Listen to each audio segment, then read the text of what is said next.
And blessed to be a part of your day. Kevin Miller in the morning, going out to Stephen Moore, who joins us from a variety of entities and getting ready for his book coming out, talking about how he, Larry Kudlow, and a guy named President Donald Trump created one of the, if not the fastest high-growth economies in world history. Good morning, sir. Hi, Kevin. Thanks for the nice introduction. Yeah, the book is out. Trumponomics comes out Monday, so looking forward to that. And it's a fun read. You know, it's just a kind of firsthand account of all the stuff that we were able to do for Trump and how this worked and how we came up, you know, how Trump embraced the ideas. And it's been amazing. I mean, the economy, the stock market's crashing this morning, unfortunately, but the real economy is doing, you know, fantastic. I mean, we got 7 million more jobs than we have people to fill them. And, you know, we're going to get a 4% growth rate for the third quarter, which ended on September 30. And it's a, you know, amazing economy we have right now. And it didn't happen by accident. Mr. Moore, what was going on in your mind during the 8 years of Obama? Of course, we saw you on the Fox News channel all the time, Fox Business Channel. We saw you in Idaho here with the Freedom Foundation. What was going on in your mind, sir? Look, we had a recovery under Obama, no question about it, from that terrible, you know, mortgage meltdown we had in 2007 and 2008. But it was a really weakling recovery. And, you know, I traveled around the country with the president and, you know, for the campaign. And we would go to places like, you know, Michigan, Ohio, Pennsylvania, Wisconsin, Iowa, West Virginia, Kentucky. And people in those areas, they felt like there was no, and when I'd say, how's the recovery going for you? They'd say, what recovery are you talking about? We've never really recovered. And so I think it was not just a really weak recovery. It was a uneven recovery. The middle of America didn't really feel it. And, if you lived in Silicon Valley or if you lived in, you know, Wall Street or Washington, D.C., you did fine, but a lot of countries didn't. And, you know, there's a big difference, as we've learned, Kevin, between a recovery, which is what we had under Obama, and a boom, which is what we're seeing right now under Trump. And you get these not often. I mean, we had a big boom under Reagan. We had a boom in the late Clinton years. And this is quite a ride. I mean, it's a great time to be an American worker because there's so many jobs out there. How did Mr. Trump, President Trump, come across you? I'm sure you've known him for years, and then come up with the blueprint. Well, he watches Fox News. I'm just teasing, but he does watch Fox News. When I was on the plane with him, you know, during the campaign, you know, he has a TV, and he would have Fox on 24/7. And, you know, would pay attention to what people were saying about him. And, you know, frankly, you know, we tell the story. The first chapter of the book is called Meeting Trump, about how when we got a call from Corey Lewandowski, who at the time was running the campaign, you know, said, Mr. Trump would like to meet with you. Can you come to Trump Tower in New York? And we were curious about what was happening with the campaign because it was just getting started. But Trump was already making a lot of noise and, you know, pulling up in the polls. So we went to see him. And Kevin, I tell the story that, you know, when I went in to meet Donald Trump, I did not have a positive impression of him. But, you know, before I walked in that room, you know, I thought he was kind of a blowhard. I thought he was a publicity seeker and that the whole presidential run was kind of a joke and just a publicity stunt. But, you know, we spent an hour with him, you know, just Larry and I and Trump, and talked. And he's incredibly engaging. He's incredibly charming. He's larger than life. I mean, he's just, you know, an incredibly fun person to be around. And he could not have been more inquisitive and could not have been more gracious. And, you know, then I went to a couple of the rallies. You saw what happened yesterday in Houston, where they had to turn away tens of thousands of people from that event they had in the Houston Stadium with 18,000 people. But look on the streets, there must have been 50,000 people who couldn't get in.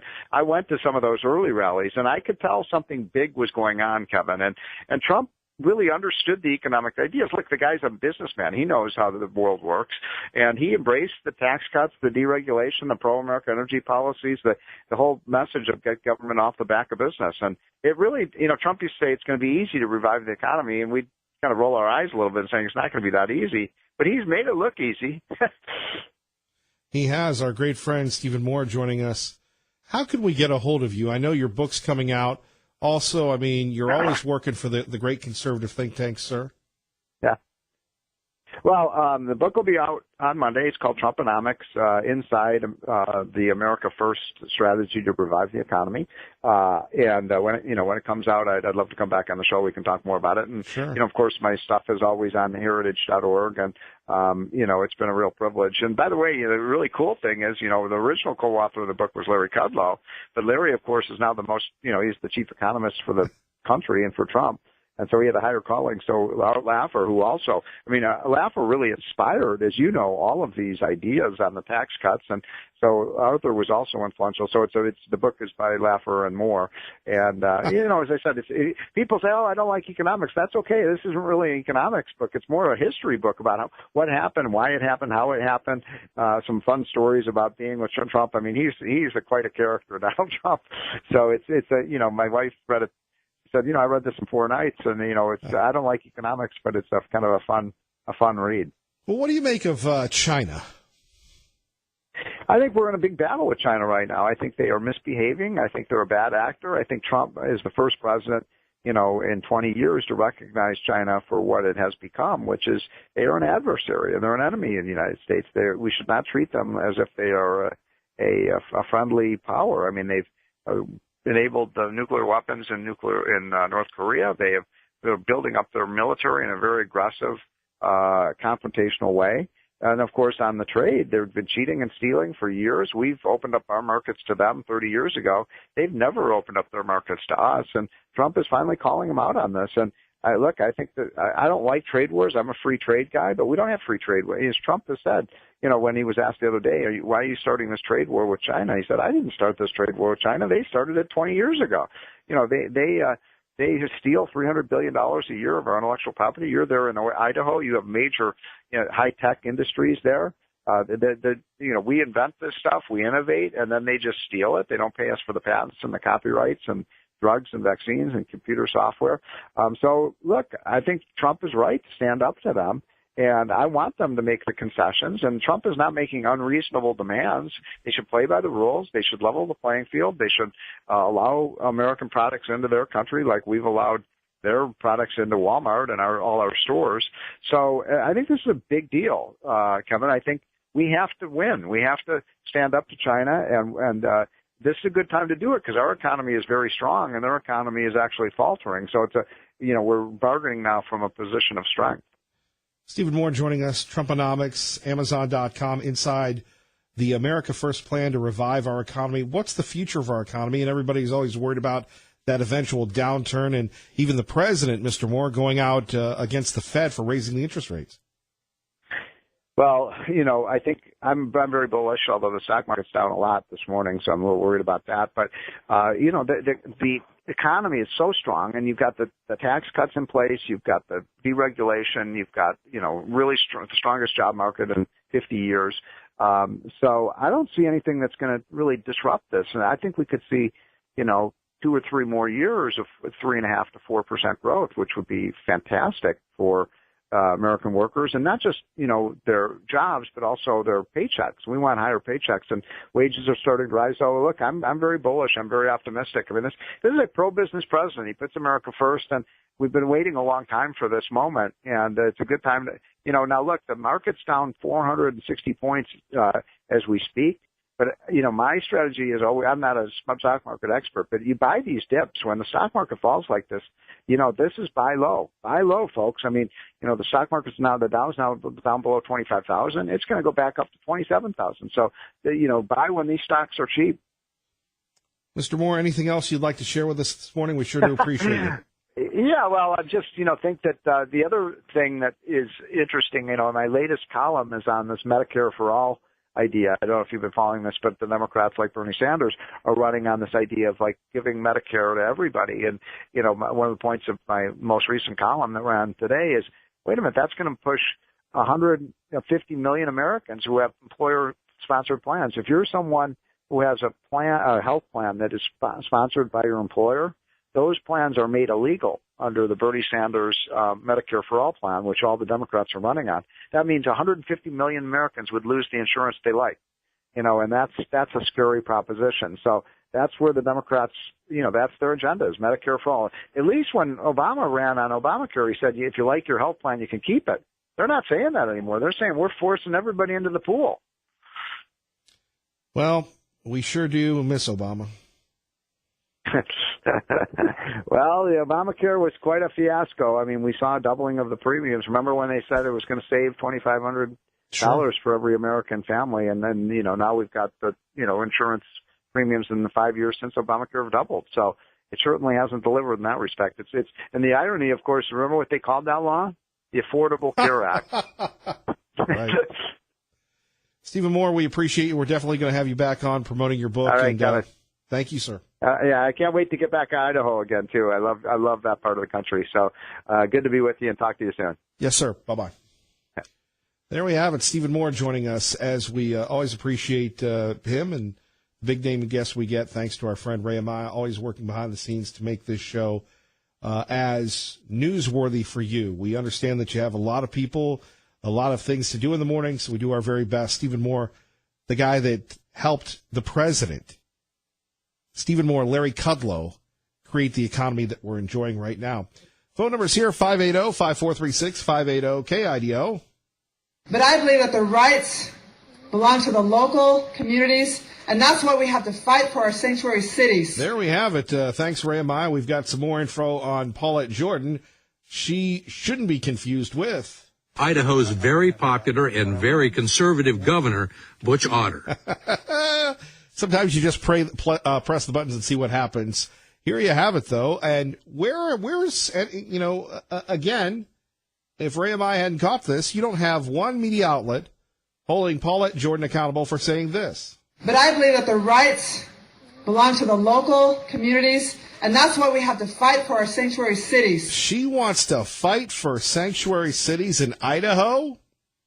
Do you agree with that? Kevin Miller, KIDO Talk Radio. But I believe that the rights belong to the local communities, and that's why we have to fight for our sanctuary cities. Are you down with fighting for the sanctuary cities? A very different turn from Idaho's very popular and very conservative governor, Butch Otter. Steve Croft talking about Butch Otter. Idaho's very popular and very conservative governor, Butch Otter. Kevin Miller in the morning. Thank you all for joining us. Phone number is 580-5436, 580-KIDO. Coming up next, details of just how deep, how nefarious, or perhaps how welcoming the California invasion or migration to Idaho is for Gem State residents. But first, here's more of Paulette Jordan. That all of us, we are all one. Like all of you, I am a Westerner. I was raised by Idaho. I come here on the vision and the prayers of our ancestors. They suffered and they sacrificed for far too long for us not to see this win tonight. My heart breaks when I see that our kids don't have access to the best public education. You know, tell that to the folks at Nampa High, where you have kids going to Ivy League schools doing real-life science projects. You know, public education is often vilified in Idaho and across the country, but there are really some really good success stories in spite of the propaganda permeating from our politicians. Since the 80s, we ain't down with the ladies. It's 2010. We're down with Kevin Miller and the men. I don't know how that one got in there. Must have pushed the wrong button. Operator error. Tom in Nampa, good morning. You're on KIDO Talk Radio with Kevin Miller. Hello, Tom. Hey, hello, Miller. Tom! Yes. Good morning. On Breitbart, the Honduran column, spray painting a swastika on the American flag, burning said flag. These do not strike me as the actions of a wannabe immigrant, more like the actions of an invader from the South. And I'm like, we're spending how much in foreign aid for Honduras every year? Was it 100 mil? I'd say at least. Cut them off. No. I think this is like a rent-to-own program. If we just made them a state and kept them there, I think it would actually be cheaper for us. Really? I'm serious. Yeah. Yeah, but then they could come here illegally and, go from Honduran to Nevada. Well, they're kind of doing that anyway now, aren't they? How would course. making it a state be cheaper?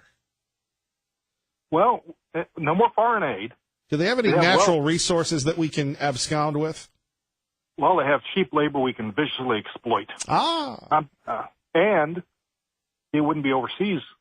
It wouldn't be going outside the country. It'd be American cheap labor that we could viciously exploit. Why don't we just take over all of Central America? Just make them all states then. Well, it's been suggested before, and I'm thinking maybe, we haven't had a good dose of American imperialism in decades, damn it. Let's bring it back. Dang straight, we could, skip over Mexico because it's more trouble than it's worth. So we start with Honduras, then we take Salvador, Nicaragua, and I'm looking at that canal real serious. Well, we need to take back our canal. Dang straight. Throw the Chinese out. They're running the canal now. They got the contract to run the thing. They do, yeah. Embarrassing. And when the security company they hired to maintain security on the canal, the quote civilian security company, you know where they got them from? No. China. You know what these guys do when they're not being overseas security?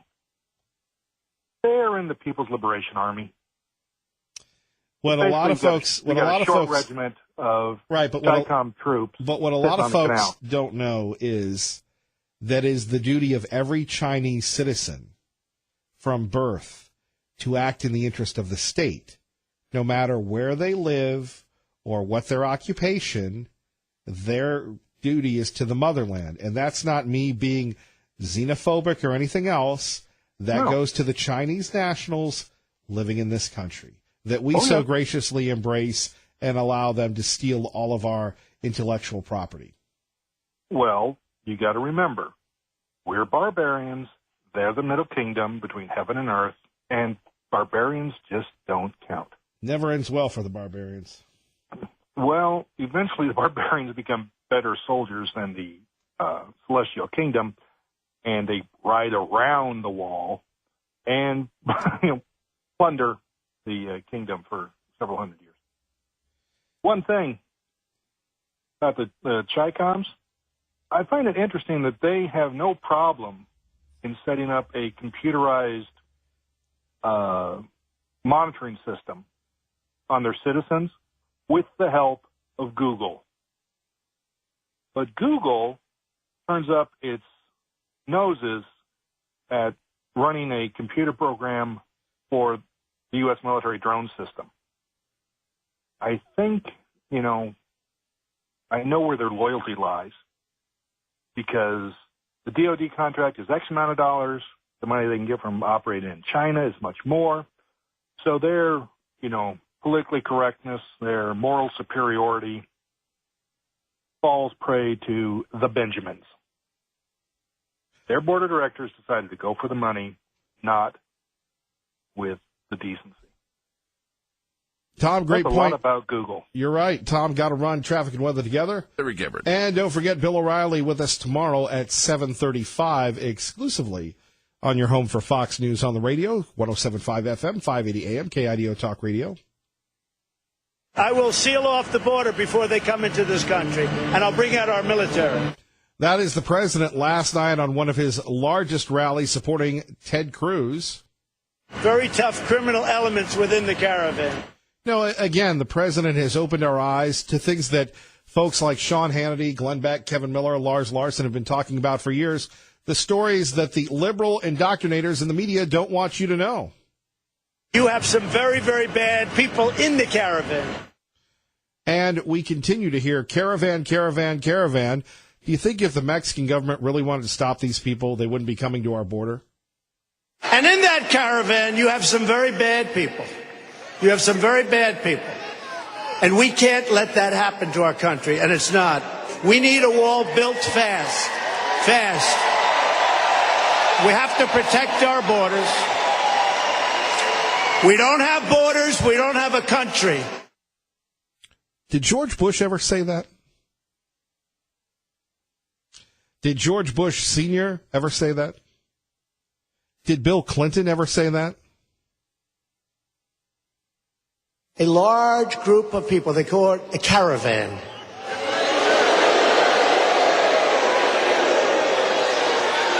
Do you know how the caravan started? I think the Democrats had something to do with it, and now they're saying, I think we made a big mistake.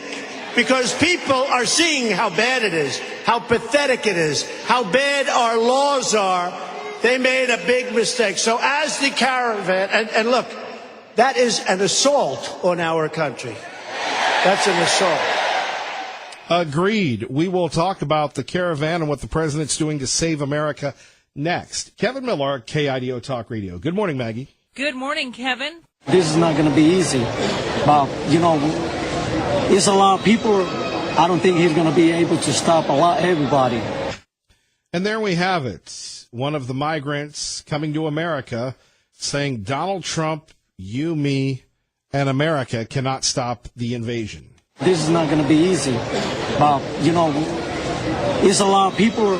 I don't think he's going to be able to stop everybody. And there's one candidate who's running to be Idaho's governor that says sanctuary cities are a good thing. But I believe that the rights belong to the local communities, and that's why we have to fight for our sanctuary cities.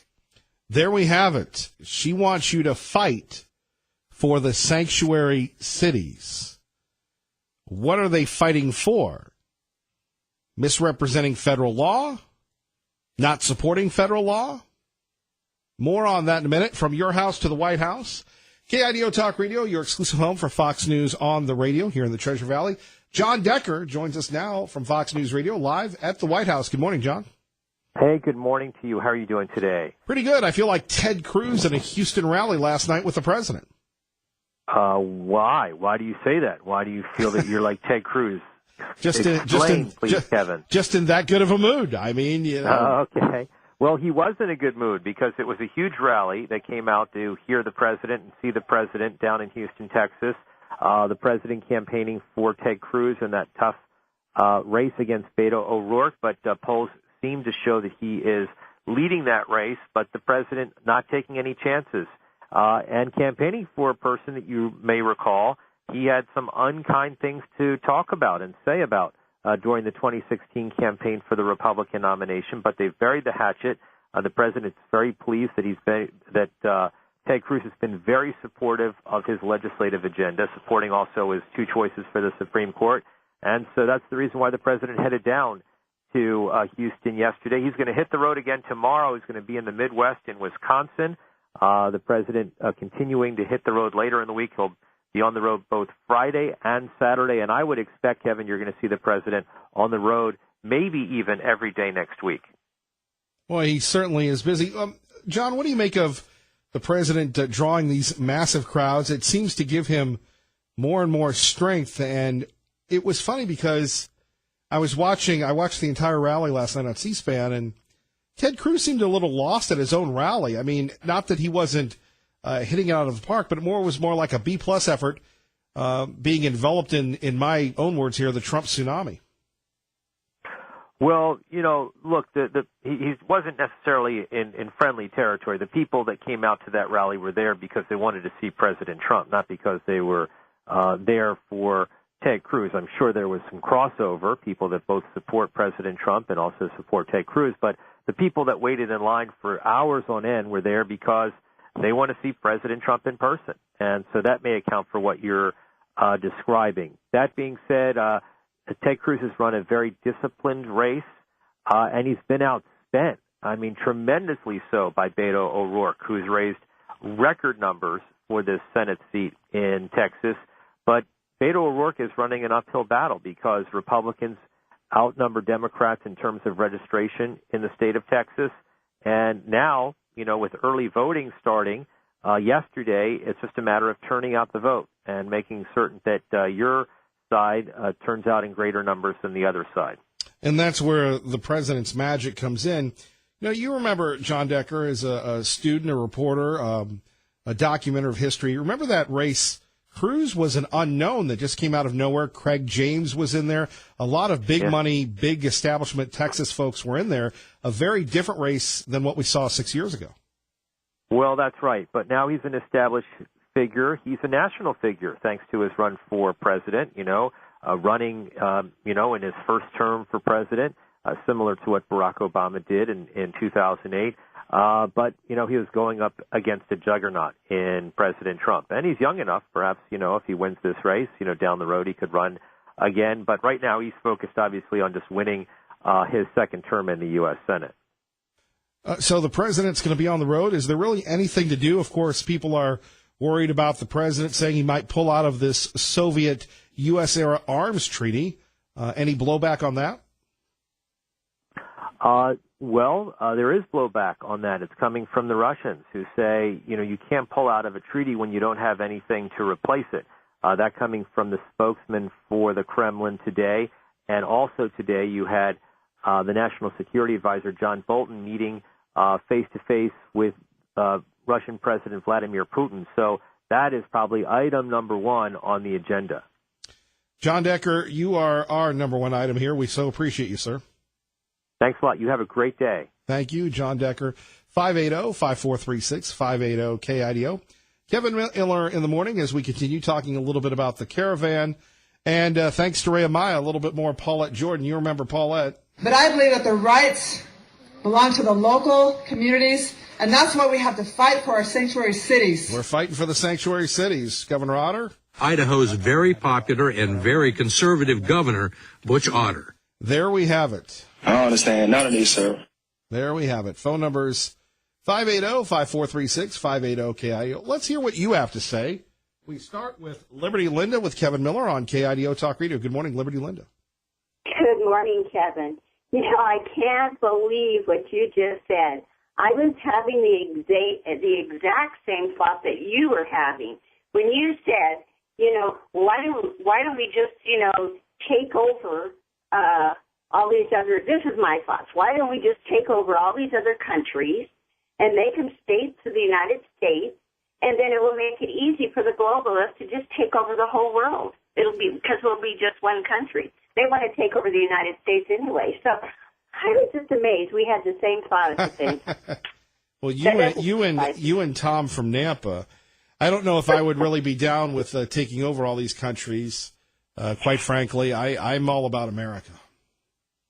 Right. It doesn't make any sense whatsoever. I agree. And it was amazing. I was having the same thought when you said that about making them states. I was thinking the whole world.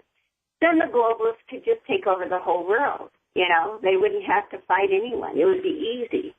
Anyway, and with Paula Jones, what she said about sanctuary cities, Kevin, how do they get away with it?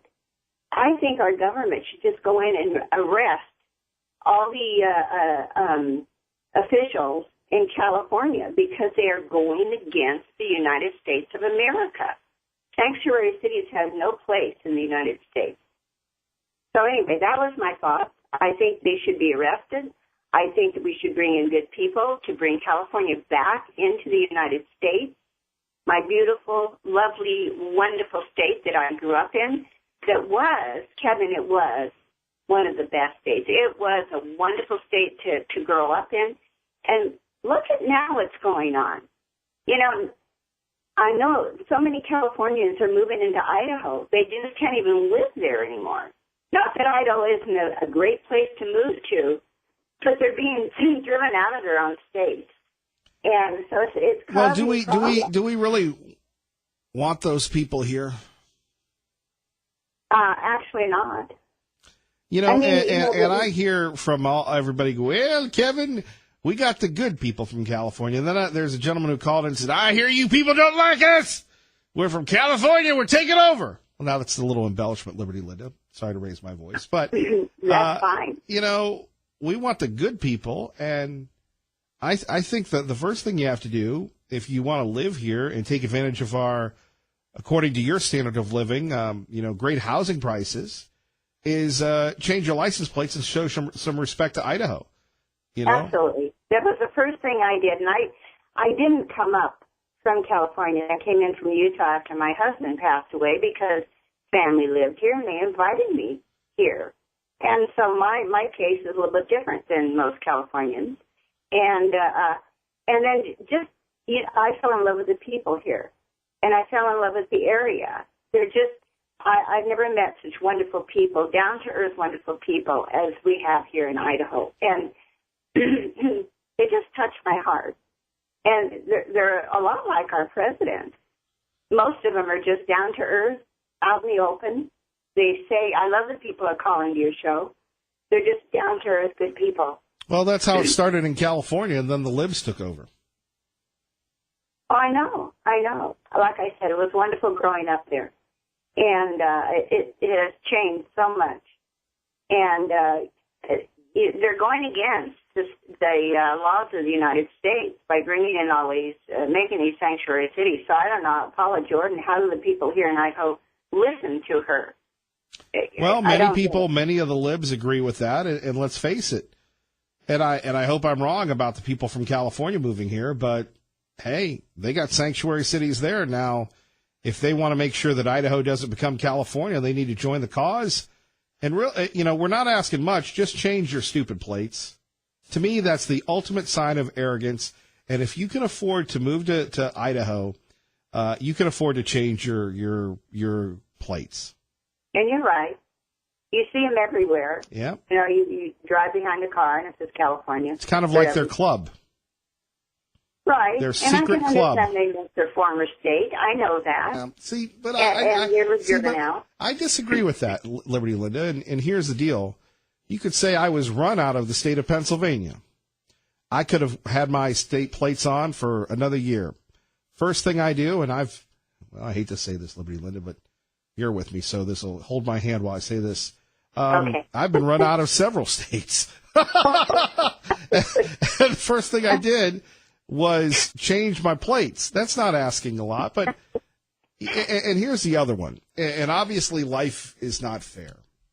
But here you have people, and I've been talking to insiders within the home buying and selling industry for quite some time, and our housing market is unattainable. It's because you have people coming in with their cash offers because they've made a boatload of money from their Californication, and here you have it. And, they're driving the Idahoans out of their own homes. Yes, it happened to Cindy. It's happening to me. There's so many in Idaho that it's happening to, and they're having to move out of the state, to be able to live. So it's a difficult situation that we have going on in Idaho now. It's changing Idaho. California is changing Idaho, and it's mainly Californians. I remember when families got together and they were talking about they don't want to live in California anymore. It was changing. And they were thinking, what state did they want to move to? And these were good conservative people. And they wanted to get out of California because it wasn't the state they grew up in.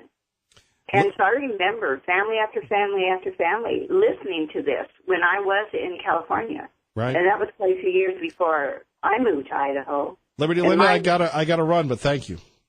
Okay, thank you, Kevin, for being there for us. Have a great day. You too. Bye-bye. Bye-bye. 580-5436, 580-KIDO. Coming up next, your thoughts on what Paulette Jordan has to say about sanctuary cities.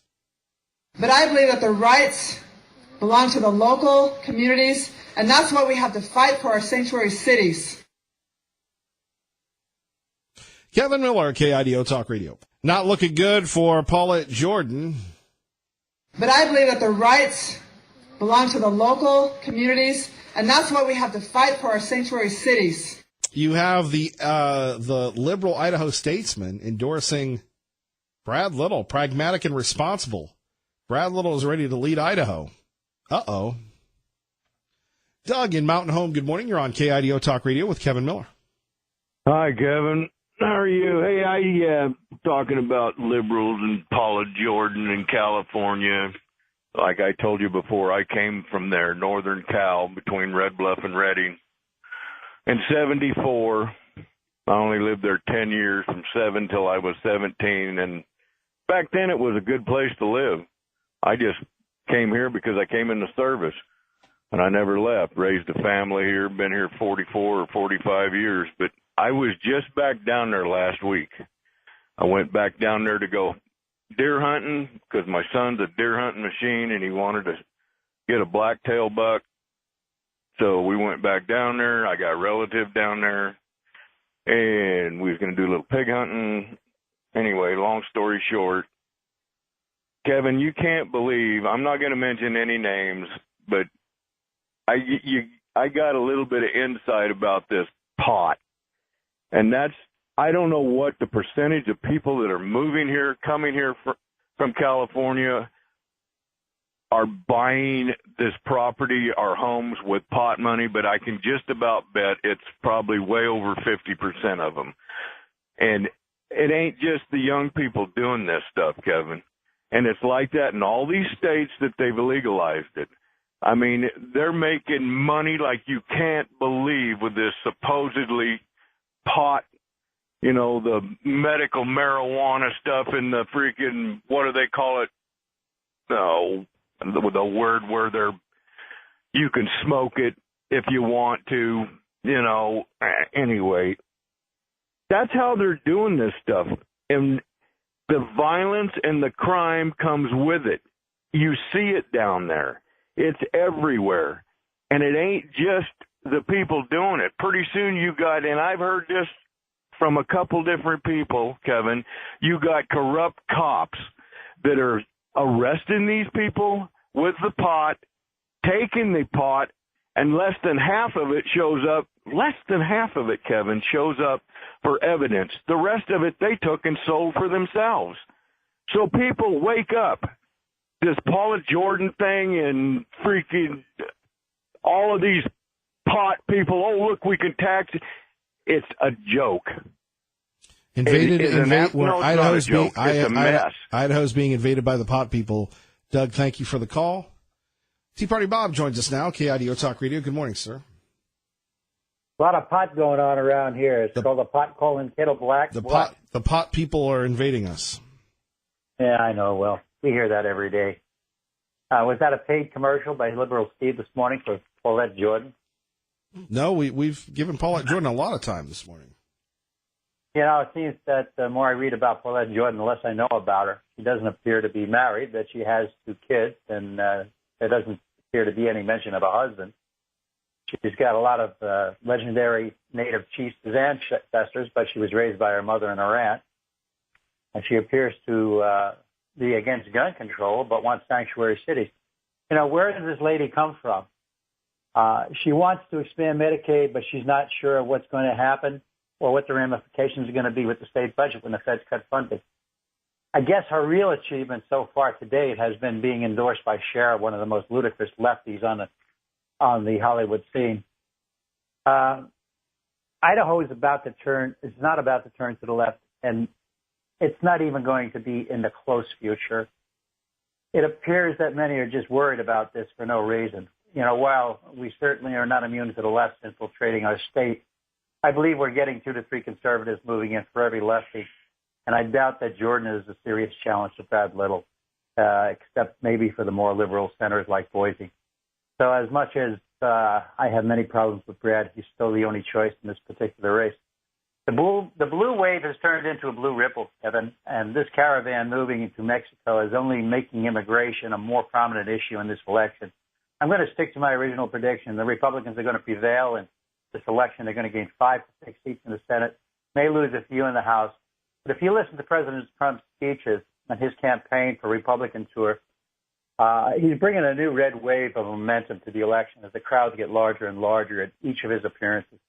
This is our opportunity to take control of the government for the next 6 years, continue to turn our country around. So I encourage everyone to get out there and vote on November 6th. Thank you very much for the time. Thank you. Quickly to David in Caldwell. Good morning, sir. Good morning. I just was going to tell you, the other day I was driving down the road, and a gal had California plates. She had a Paulette Jordan sticker on her car, and she hadn't even registered her car yet, but she's made up her mind. Now, that's far left. And people saying that the Californians aren't changing that area. I have a friend that hunts up in 39 up behind Arrow Rock and Lucky Peak. He said he went up there the other day, and it was a parking lot. It looked like the freeway at the interstate at 5 o'clock coming home. And the housing, I'm an retired appraiser, they're running the price of houses up so high the locals can't afford to qualify for a house, and their rentals are being bought by out-of-state investors. and they're driving the rents up to where they can't afford a place either. So Californians are definitely having an impact on the state of Idaho. I don't care what you say. David, great call. Look at the schools. Schools are overcrowded, and they're constantly asking for a bond issue. You're right, David. Please call back tomorrow. We'll continue on. Good morning, Dave.